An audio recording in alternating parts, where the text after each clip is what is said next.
The Thrustmaster T500 RS.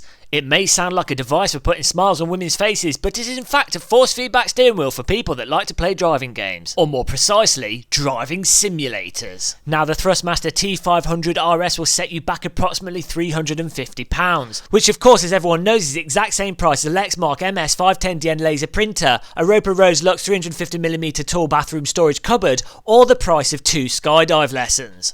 With such stiff competition and hard economic times, we need to know for sure if the T500 is the device you should get, or if you should stick with the towel rack. Unboxing the T500, we find it's well packaged and wedged in with that classical white polystyrene. And just like Jurassic Park, no expense has been spared in making sure this device arrives to you in one piece. Taking the wheel out of the box, you discover that it's approximately the same weight and size as a baby elephant, with the foot pedals about the same weight and size as a baby gorilla. You also get a hefty power brick, some Allen keys, a table clamp, and some screws that I don't have a clue what you're supposed to do with. At first I thought the screws were for attaching a wheel to a sim rig, but it turns out after reading the manual that you don't get any screws for a sim rig, and the screws are actually for turning the pedals upside down so you can pretend that you're driving a rally car. Setting up the wheel is pretty simple. You first need to go to the website and download the Thrustmaster T500 RS drivers. Once they're installed, you put the wheel on your table, you do a little look around for a 90s modem cable and stick that in, then you stick the power supply in, and then the most important part begins. Slowly, you plug the USB cable into the back of your computer. And if you've done everything correct,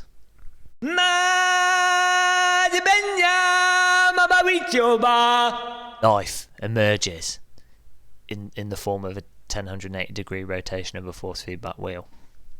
Of course, creating life is fantastic, but how good is the T500 when it comes to actual gaming?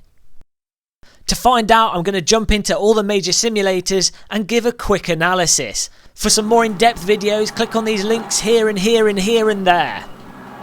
Famous for its laser scan tracks, its online racing, expensive prices, and left-hand turning, iRacing is certainly the popular simulator.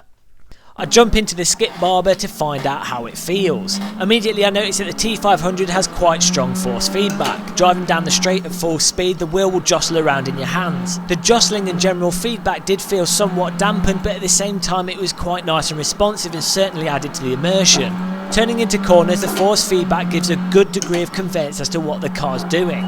In those moments where your ego gets the better of you and you end up losing the car, the wheels seem reasonably good at snapping things back into shape. The other cars in iRacing seem to work with the T500 in a very similar fashion. Though I did start to notice that as I got into faster and faster cars moving up the F1 car, that the response to the wheels seems somewhat delayed in certain situations. Now I'll come back to this a bit later in the video, but right now I'm going to jump into rFactor 2, ISI simulator. Of course, ISI famous for making rFactor 1 and rFactor Pro, which is a simulator some F1 teams still use to tinker with their cars and learn racetracks with. Right away with rFactor 2, the force feedback effects come through the wheel nice and strong. Cars like the Skip Barber and the Megane Trophy were made nice and easy to handle by the decisive force feedback coming through the wheel. Another really nice thing with rFactor 2 was feeling flat spots and dirt on the wheels if you went off the road or locked your wheels up. But again, like with iRacing, I found as I moved to faster cars I started noticing situations in which the wheel appeared to be somewhat sluggish or imprecise. Putting these thoughts in the back of my mind, I flew over to Italy and loaded up Assetto Corsa.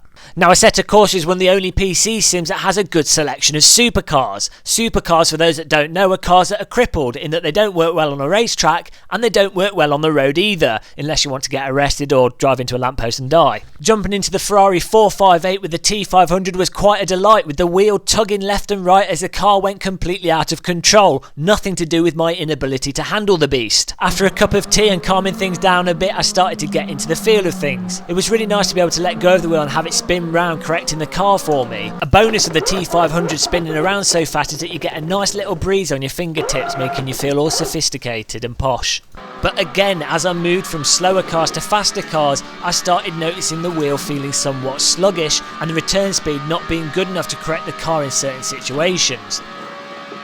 Ultimately, the T500 is an expensive device. You'll be glad to know that it's definitely better than the towel rack and the Lexmark printer. As for the 2 skydive lessons, once you've done them, they're done and gone, whereas the force feedback wheel will stick around for life. And slowly as you use it more and more, your friends and family will reject you until you're left in a shed in a field on your own. Nonetheless, most people are going to find it hard to justify that amount of money for what is essentially a gaming peripheral. And I think that's an important point to make, because the more I use this wheel, the more I notice things that make it quite abstract from a real steering wheel. So although it has far stronger force feedback and far better rotational speed than other cheaper force feedback wheels on the market, like a Logitech G25 or G27, it's still not hitting the base specification of what's required by a force feedback wheel to emulate what a real car wheel would do. Granted, this only rears its ugly head in certain situations and in faster cars, and £350 is still a good deal cheaper than the £2,000+ you'd be expected to spend on a servo wheel that can do the job properly. Ultimately, if you're serious about your gaming and sim racing, it's not a bad wheel to get, and for the slower cars, especially GT cars, it's quite a beast and adds a good deal of immersion to the games. The pedals, which I skillfully ignore throughout the entirety of this video, are actually of a really decent quality. They might not have the best travel and the brake can feel a little bit funky, but after a little bit of adapting to it, they certainly do the job. The general build quality of the entire device is nice and solid, with it weighing an absolute ton, though the wheel rim itself feels a little bit tacky and plasticky, which is a bit disappointing given the price of the device. Adding a touch of quality to the wheel, there's a really nice brushed metal front faceplate, as well as plenty of buttons to push. However, if you want a proper gear stick, you're going to have to fork out another £100, making that journey to the shed in the field ever more likely.